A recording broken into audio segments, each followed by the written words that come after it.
All right, welcome back. This is the second video I'm going to be making on the Best-Strategy Game or Business Strategy Game, BSG. And in the last video, I explained a little bit about the program, what some of the stuff means, at least on the dashboard here and the main website. But now on this video, I'm going to be going into more detail about decisions, making decisions, and looking at reports. This is going to be kind of a overview of all the different decisions you're going to have to make, understanding certain things. But as I said in the last video, please make sure you're reading the player guide. It's long, but it's going to be extremely helpful to make sure you're successful. So we're going to go to decision reports. And as you can see here, I was actually kind of messing with stuff. So here's the first thing that you can do if you ever want to erase all the decisions you made to kind of, if you're playing around with it, and you probably should play around with the numbers a lot. They change a lot. You can go down to the bottom here and go to export options and data reset. And then we're going to reset entries. And you're going to find out that everything is back to normal. You can see our projected performance is back to normal, and all these numbers are normal as well. So we're going to go into each one of these decision reports, kind of bring up some key points, tips that I found useful to be successful and get invited to the Best-Strategy Invitational, which I'm going to be doing starting tomorrow, actually. And so these are going to be decisions eventually I'm making in my game as well. But let's get started on compensation and training. At the first thing, you can always go to the help and you can watch a video tutorial on the help document. The help document is very important to go over if you want to make sure you understand what each decision does. And for example, a lot of people don't know that best practices training, it's a cumulative effort. So for example, the more you spend in best practices training over time, it builds and it helps you even more. And then towards the end of the game, which we found successful, is to pull back best strategy, gain as because it does reduce, it has diminishing returns. At the end, reduce your best practices training. So then you have a very profitable final year in the game, whether that's, for example, me, I'm playing this for 10 years for the best strategy, where in my MBA program, I played it for 5 years. So it's a little bit different, but I don't think a lot of my competition knew about that it's cumulative, and putting a lot of money into it early on can pay dividends in the future. It's just is what it is. So, and the only reason I knew that, and even my group mates didn't even recognize that, because I went to the help menu, I watched the video, and I got the help document. So please make sure you go over that. Now I'm going to be giving as much information as possibly can to help you have a fast and quick way to understand what's going on in the game. But please make sure you read the player guide and the help documents given to you. They're very helpful. So getting into decision entries, you're going to see that you have base wages, so you can raise and lower your annual base wage of your employees anywhere from 10% to 15%.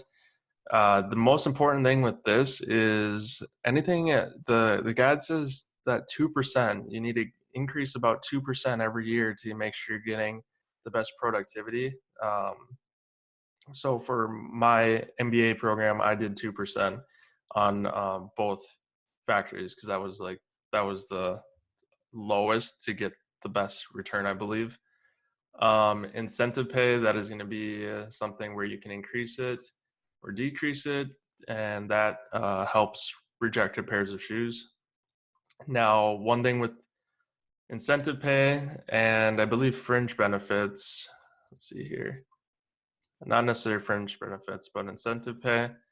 You can see this incentive pay as regular comp. This has to be less than 25%. You gain better returns up to 25%, but anything over 25%, you're going to notice a decrease in workforce productivity. Do not go over 25% for this incentive pay as regular comp. Anything getting up to 25% is good.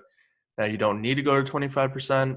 It's just a metric that you probably are going to want to look for in the future to hit. Now, for example, we were towards the beginning, we were hitting about 16 to 20. Then towards the end, once we got a lead, we went up to closer to 25%.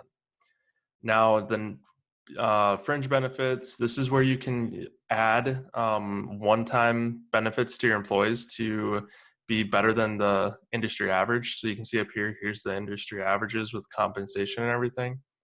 The higher your industry average above your competition, the more productivity. Now, I'm going to say this because this is what happened in our game. We had the worst productivity, but we had some of the cheapest star rating, and we had great results, even with having bad productivity because our employees think they weren't getting paid enough. But that's the thing with the game. You have to notice what's happening with the competition, and certain things I'm saying might not be in your case. Now, some good things about I guess the good things about listening is you're going to notice that there's important things and there's certain things that are not as important. Best practices training. This is a cumulative effort. One thing you can do here is you can slowly increase it to see where you get the change. And so here now we got a price decrease in material costs at this amount. Now this is cumulative. So for example, if you spend a lot more in this at the beginning years, you're going to have continuous results with cheaper material costs. Now material costs, think of it like this. If you're making a lot of shoes, if you plan on making a lot of more shoes in the future, it's great. But if your company wants to take a different strategy and make very few shoes and charge at a higher price, it might not make as much sense. So just be aware of that. There's some other benefits you get from best practices training too. So we're going to leave it there. And make sure you do North America, Europe, Africa, Asia Pacific, and Latin America. At the beginning of the game, you're only going to have North America and Asia Pacific facilities, but you want to make sure you're making decisions for both of them. I found that it's the best strategy to make sure you're taking in consideration all different areas in the globe. Supervisory staff. This one's not super important, but sometimes it can save you some money. You can kind of mess around with the numbers, and this is where you're going to want to look at your net profit and see if you have any noticeable changes, or you can look down here and see if your cost per shoe changes too. So you can see that I'm at 9.82, 9.82, 9.84. So right around here, either one is going to be your best bet. Supervisory compensation. This is another thing that's not super important, but it's probably good to put them up at least 1-2% just to make sure that they're not getting left behind, or your best supervisors are going to leave you. Branded production. So this is where you're going to notice your star rating. So you're going to be able to see the quality of your shoes, everything like that. You're going to have your total branded production needed for year 11 and how much capacity you have to make that those shoes. And you'll also notice a lot of these things you're going to have to go from multiple screens back and forth to make the right decisions. It's not a just go through it, click a bunch of stuff, and you're going to have it done. You're going to have to go most likely. So compensation training, you're probably going to be fine for the most part. But once you get to branded production, production facilities, distribution, warehouse, internet marketing, wholesale marketing, and private label, you are going to be going back and forth through all these pages trying to fine tune your information or your data and decisions to get the best metrics that you possibly can. So it's not easy. I spend a lot of hours working on for our company and trying to get out the best data or the best inputs I could to make it the best. But we're going to go back to branded production. So you're going to see here, branded production. So we have standard materials, superior materials. Superior materials, you're going to notice when you increase this, your star rating is going to go up. My suggestion here is once you start playing the game, you're going to kind of get an idea of what star rating you want to hit. You're going to want to be higher, you're going to want to be lower, you're going to know what you want to kind of get to. So for example, we were at 7.5. The goal was to get to about 8 to keep our competitive advantage and keep increasing our star rating, because we wanted to hit a certain corner of the competitive efforts area. So for example, we would increase this, and you can see 4.7. Now the goal is, and this is where you have to play with the numbers,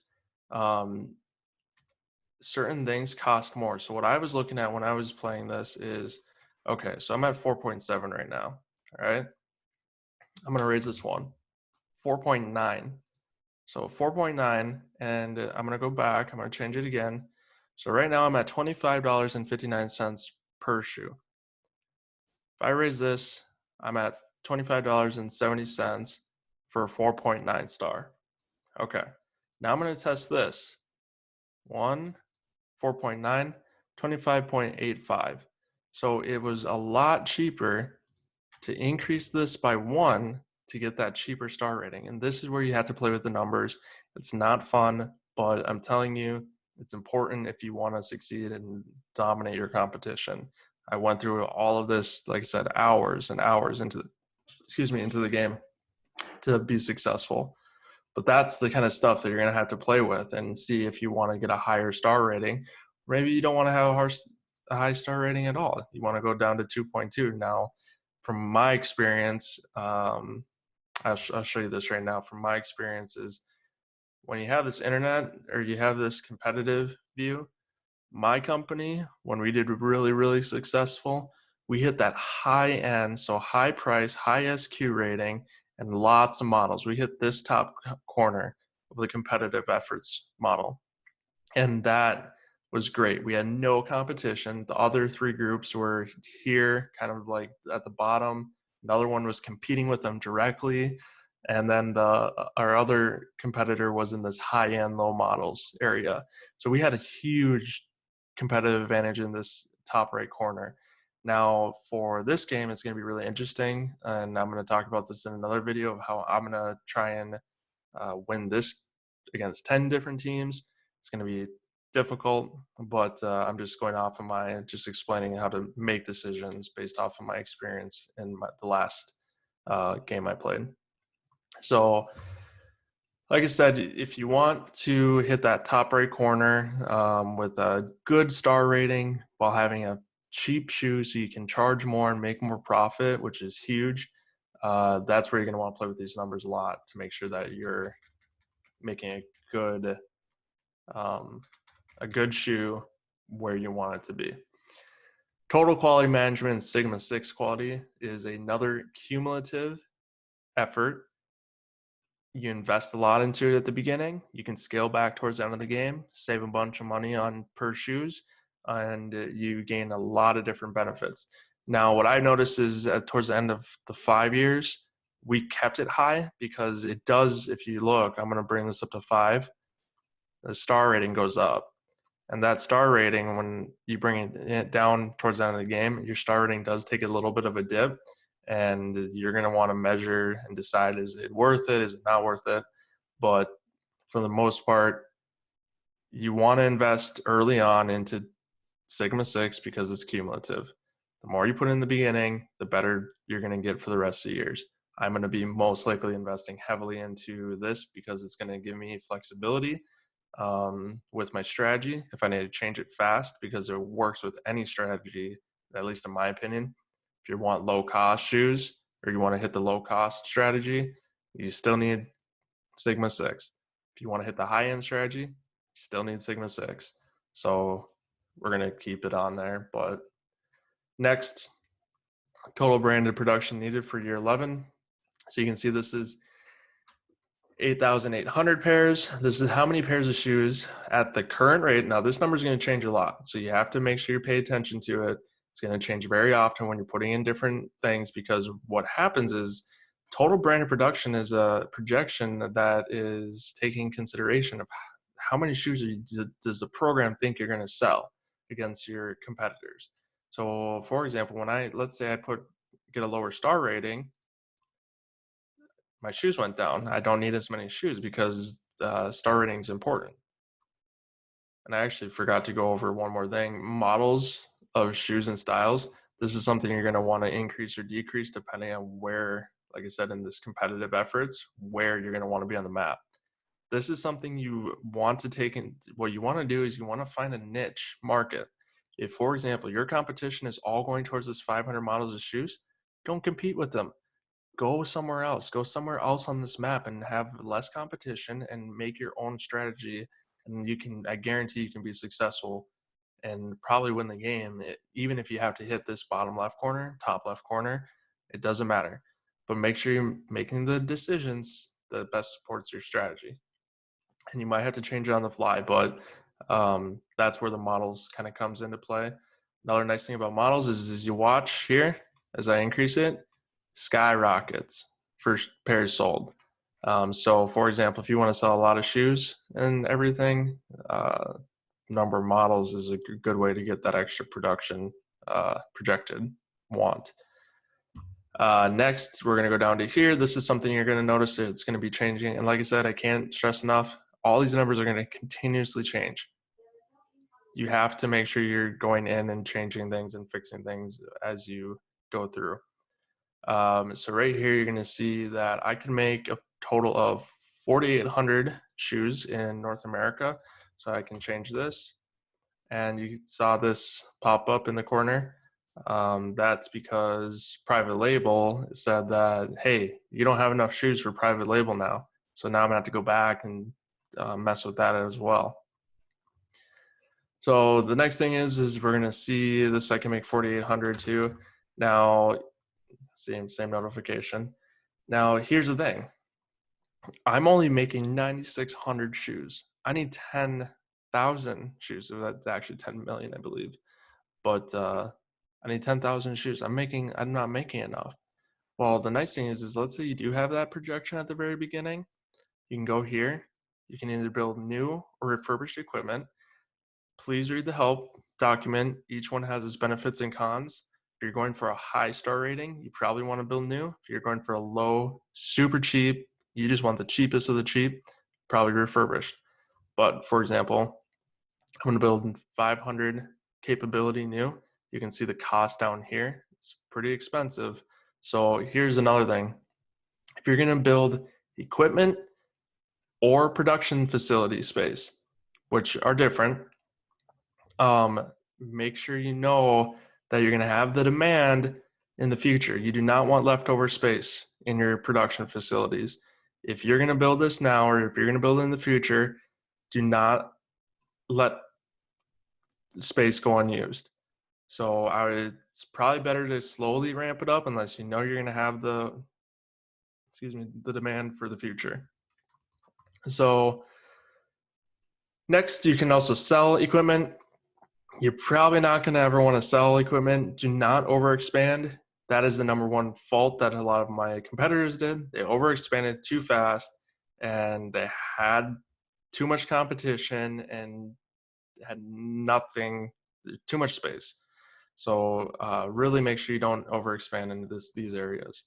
Production improvement options. So you're going to see 3 or 4 different options here. This is so easy. Capital outlay. So $7,200 for capital outlay. You pay that this year. So click yes, you pay that this year. Annual savings, $3,000. It will pay itself off in 2.3 years approximately, or 3 years.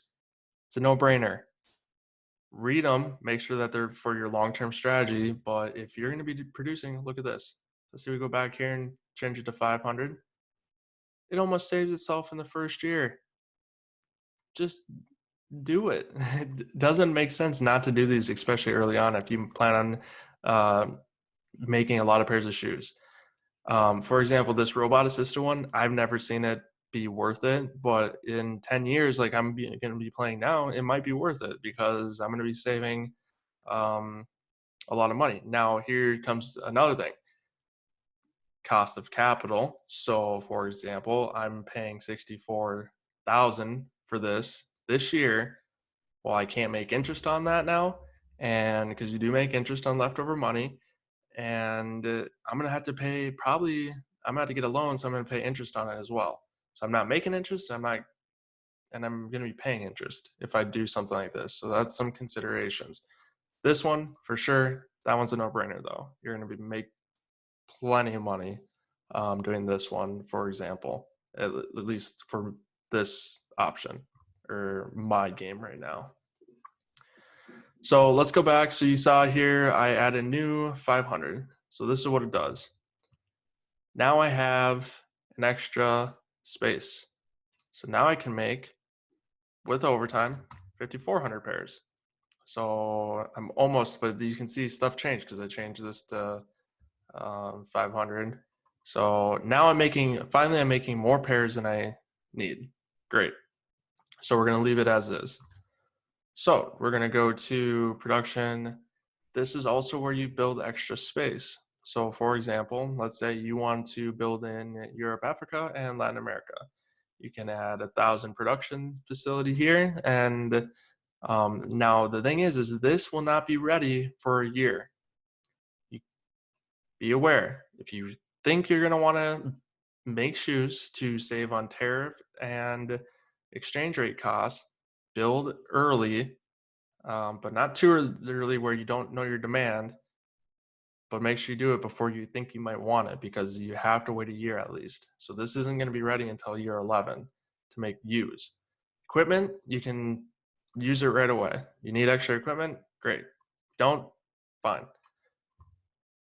So next we're gonna go into distribution and warehouse. This is another place where you have to play with the numbers to get everything right. You've probably been noticing projected performance. I hardly ever look at that until I make the decisions of where I want to go, and then it's going to be important to take a peek and see where I'm at. So for example, because here's the thing, right now if you look, I'm at a minimal projected inventory surplus. So I'm at a shortfall. That means right here, I don't have about 1,000 shoes I need to have. Well, this projected is taking in consideration that, I believe. So if I add in an extra, let's say 1,000 shoes, so we're gonna go to 3, we'll go there. Oh, that actually, you know what? I changed my editing cache. So I don't know exactly what happened, but yeah, that's really weird. This was exactly why I said I don't look at the projected performance very often until the very end, or when I'm making slight changes to the game to see how everything operates. But you can make it really easy. This is what I usually do. I zero out everything. And then, so now you notice the ending cache. This is what I was saying, the ending cache, because you have a bunch of minimal stuff. Ending cache is at 43,000. Now we're going to start shipping and have some surplus inventory, which you probably always want to have some surplus inventory. It's better to have a surplus than a deficit. If you don't have the inventory, their customers are just going to buy shoes from a competitor, and it's never good to lose shoe sales. So we're going to put in, let's see, 3,300 for North America, and that's not enough. So I'm going to put it to 3,500, let's say. Okay, that's better. That's a good surplus of shoes for North America. Now this is where you can decide if you want to ship certain shoes to different places. Let's say I want my North America facility to ship to Latin America. So I can put it here. You can see now they're shipping over here. But from what our team did, and this might change, you might want to play with these numbers yourself. We would use North America. Always use your production facility. If you have production facility in that country, almost always use it to at least satisfy that country first. Do not ship out until you have exactly what you want in that country with that country's production facilities. Anything else, go ahead and ship out if you want. So next, so you can see here, Asia Pacific, we're gonna want 2,000. That's good. You want that. And then let's see here, we're gonna put that, and you can see sometimes the numbers are kind of goofy how they're calculated, so you have to play around with it quite a bit. Okay, so that's good, and then we're gonna do the rest to Latin America. So I'm still at a deficit here for shoes. Now I can increase. This is where you're gonna have to go back. You're gonna see, okay, well, I want to make more shoes. Add that. Go back here. Add more shoes. Now you have more shoes to ship. And I'm still at a small deficit, but it's better than what it was. So you can see here, any cash, everything right here is looking good. The number one thing to always, or I guess pay attention to often, excuse me, is your net profit. So this is where you're going to see the growth in net profit. The higher the net profit, the better your company's doing. You want high net profit. Revenues are pointless if you don't have the profit to go with it. So make sure you get high net profit. You can also see if from the projections, now this is saying I left everything I could the same, and my competition, competitive assumptions stayed here. So this is everything stayed equal. So we all stayed the same. This is saying that I would be at a 3.04 EPS, 25.3% ROE, image rating B, or image rating 69, and credit rating A. Phenomenal. That's okay. That's great. We're not done yet, but that would be good. But the end goal, make sure you have a high net profit. So we have stuff shipped, looking good. Things are going to change now. So I'm going to show you another thing you're going to have to notice when you're playing around with the numbers. So right now, you can see branded, I'm making more shoes than total branded production needed is. But I increased my star rating, so I feel like I can charge more per shoe to make my rating, or because I have a higher rating. So I'm going to change that to 69. I'll change this one to 74, 74, 69, 74. So you can see I'm making more profit on my shoes. Now, if I go back, we might notice, so look at that, it went down. So because I increased my price, less people want my shoes. So here's where it gets really intricate in what decisions you make, having to go back, change stuff, and it's a continuous process. We're going back and forth, figuring out what works best for your company. So for example, I charge enough, and you can mess with search engine advertising. So you can bring this up and down. Here's where you're going to kind of want to play with around. You see right there. So if we look at this, we're at 54.4. There you go, 54.5%. Let's go higher. Nope, that was the max, 54.5%. We're going to leave it there. Great. Easy. Just playing with the numbers, seeing what works best. Now, what this is actually doing is it's taking into consideration these competitive assumptions. This is where you need to assume and try to figure out where do you think your competitors are going to go in the next year. So for example, if you think your competitors are going to raise search engine advertising, raise that up to a couple notches. Most of the time, it's a pretty nice slope up, or I've never really hardly seen down too often, but also make sure you take in consideration how much you're raising search engine advertising, because it's average of the competition, including yourself. So if you plan on raising it a lot, this will probably raise a little bit more, because not only you are raising yours a lot, the other competition is most likely raising theirs as well. Free shipping. From what I noticed, free shipping is not, we thought, because usually consumers like free shipping and it's pretty much needed. Not in this game. It actually, you can watch here, it deteriorates your operating margins a ton. It's really not worth it in my opinion, but you might notice different. You can kind of play around with the numbers here and see, okay, we think our competition is going to do it, so we should take that into consideration. But most likely, you probably don't need to use free shipping. Here's the next thing. So here's where the game recognizes a 40% difference in what online price you're selling and what you're selling to wholesale market. If, for example, your wholesale market is within 40% of your internet marketing price, your retailers are not going to be happy. always make sure that this number right here is, you do not have a channel conflict warning. You always want to make sure that that's at least 40%. So we're good. That's fine. I'm raising the prices because we're raising the star rating. So I feel like, and I want to hit that top. So the reason I'm doing this is because, like I said, I want to hit this top right corner. Let's say if I wanted to hit this bottom right corner, that's where I would be trying to lower my price and my SQ rating to hit that bottom right. Or if I wanted a high price, high SQ rating, I can hit this top end with the models. Like I said, it's very important to make sure you're in an area on this map that's not like your competition. So we're going to go back, and you can see here, I can raise the price, let's say 55, 50, and 55. Okay, so we have some channel conflicts. So let's fix that. 75, 70, 75. Okay, so we're good. Now we raised the price. I'm guessing this went down. So it was 10,000. Now we're at 9,600.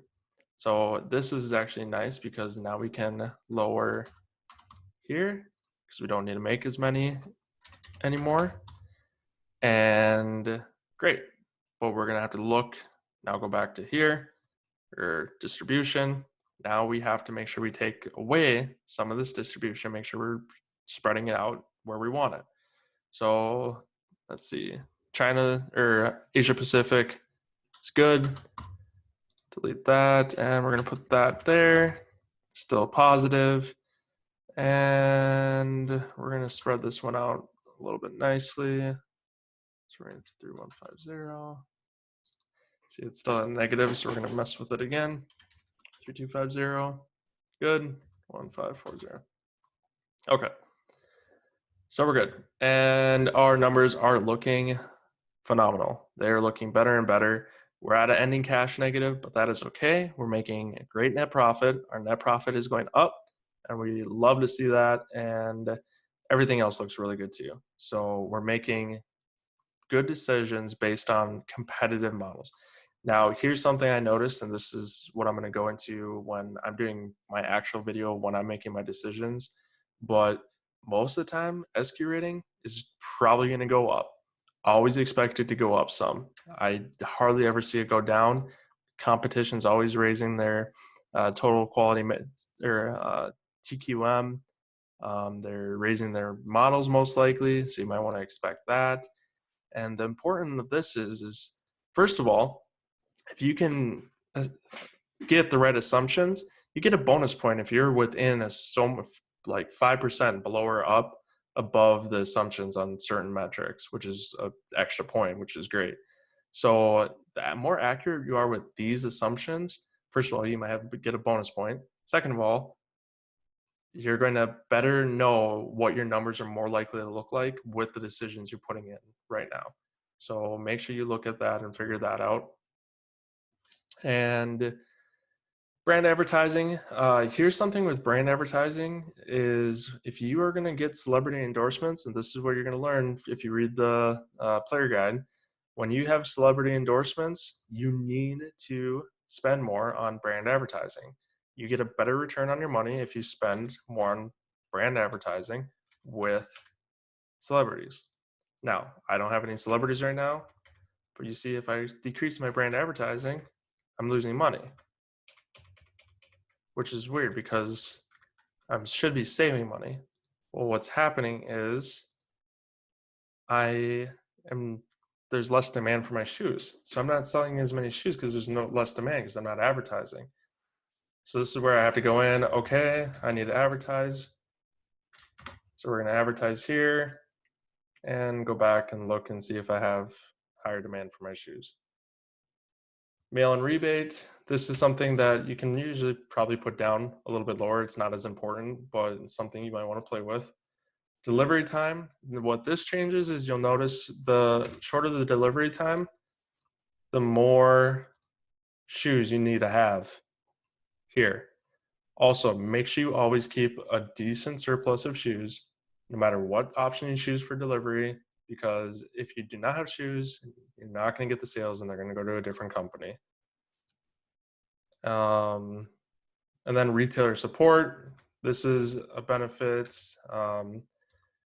Thing with retailer support, if you take it all the way down, you're going to have less retailers. If it's below the average, you're going to have less retailers, and that's going to kill your sales. I made the mistake of having putting retailer support to 0 because it didn't show a benefit. Well, that's because the benefit is in the next year. So do not get rid of your retailer support fully. Private label. This is a great way to, first of all, make a little bit extra money and also really mess with your competition and try to compete aggressively with your competition. Now, we did really successful in private labels because we dropped our prices very low to gain 50% market share because there's only 4 companies, so we could do that. This I probably won't be able to do in this game, but things to know about private label. You have 400 pairs to ship. So you're going to put in whatever you want to do. So I'm going to ship 200 there, 200 there, 300 here, for example. So important things to notice about this is margin over direct cost. You want to stay positive unless you're trying to steal the market from somebody else. Now, this is one thing that you're going to notice. Let's say you have a low amount of teams or maybe 4 or 5 teams. They might be putting a lot of effort into private label, but only one person or only a few companies can usually win. Well, what you can do is you can drop your price, win the contracts, and then you're going to get the other company stuck with a bunch of leftover shoes they're going to have to sit on. First of all, it's going to cost them a lot of money to sit on inventory. Then they're going to have to sell at a discounted rate as well in the next year. So that was one thing that really screwed with our competition is we dominated the private label production. We didn't do it right away. We wish we did, but it's kind of nice because here's the thing. If you, let's say, don't do this right away and you notice that another team won, they're going to get probably a good reward feel from it, and they're going to be risky and keep doing it. That's where you can come in, undercut them, and make them sit on a lot of shoes that they think they were going to sell because it's straight bid. Whoever has the lowest bid, doesn't matter. That's pretty much what it is. Another thing, drop this all the way down. You don't need it. If you have plenty of stars, always go to the minimum. There's no point in really being higher than the minimum, especially if you're in the lowest bid. Make sure you bid at something that's odd numbers. So make sure it's like 31.57. So you shouldn't get the same bid as somebody else. And you always want, it's like the price is right, or you want to just be the lowest cost. So we're going to do that here. Okay, this is good. So this is where we see 1.4. This is where you're going to want to play with the numbers and see what's the cheapest way to get up to that minimum needed. So we're at, let's see, it's going to be difficult, but you can see here, we're at margin over direct cost. You can look at that. So we're at 10 points. Let's see here. We're at 1.4, 1.6. That costed, let's see, 13 cents. Okay. So let's go here. 1.5. Nope. 1.6. So we're at 9.28. Yeah. See how much more expensive that was to do this route at this time? Drop that down to 0. Use this to get up to where you need to be. There you go. But this is where now it's probably going to be a little bit closer. So for example, let's say we're at 2.9. This raises it to 3. So we're at 7.91, 8.65, 8.52. So yeah, right there too. Like it's not worth using the enhanced styling and features on these ones. You have to play with the numbers. You have to understand what you're doing to get the best profit margins. Here's another thing that's gonna make sure you do is if you highly believe you are going to win the bid, switch it to yes. You can see how it's going to help. Private label also, watch this. It might not help as much now. Well, image rating. Look at the image rating. It helps out a lot more towards the end of the game. But image rating is at 69. Let's say we don't win these. We're at a 66. So I've seen huge shifts in winning these private labels and the image rating just skyrocketing. So make sure we actually use this. We didn't use this at the end, excuse me, for winning bids and making money. We use this directly to stop the competition from winning the bids and to gain image rating, because image rating is so hard to get sometimes. So private label is a great way to gain image rating, especially towards the end of the game. All right, celebrity endorsements. Celebrity endorsements, you want them, you can have up to 3. Try to get 3 for as cheap as possible. That's it. Do not spend a lot of money on these, but do not get any. You need some. You need at least 2, preferably 3 at the cheapest price possible, because all these add up. And I've noticed that as long as you have usually 3 at a cheap price, you can get a really good average and usually beat the competition with celebrities while being cheaper. So that was where a lot of people messed up, is they spent either a ton of money just to get 1 or 2 because they saw that North America, like Kimmy Jimmel, is at 100. So they were like, well, we're going to spend so much money on Kimmy Jimmel because we want North America. So they were going to spend, let's say, they were going to spend $2 million or 200 or 2,000, for example. Well, we were able to get 3 of them by doing this, for example. Well, that's cheaper. So now we have even better, higher rating, and we're cheaper. Just get the cheapest cost celebrities as possible, but make sure you get 3. That's it. And bid whatever you feel is right. It depends on your class, if they're risky, if they're not risky, if they're conservative. You just need to kind of weigh out the options and see what's going to be best for you. If you're concerned you might spend too much, you can put a spending cap too. And then also priority. So you're going to want to prioritize certain ones. Of course, Kimmy Jimmel, if you are focusing on North America, of course you're going to put them as a 1. But that's up to you. Corporate citizenship. The best 2 for this is charitable contributions and energy efficiency initiatives.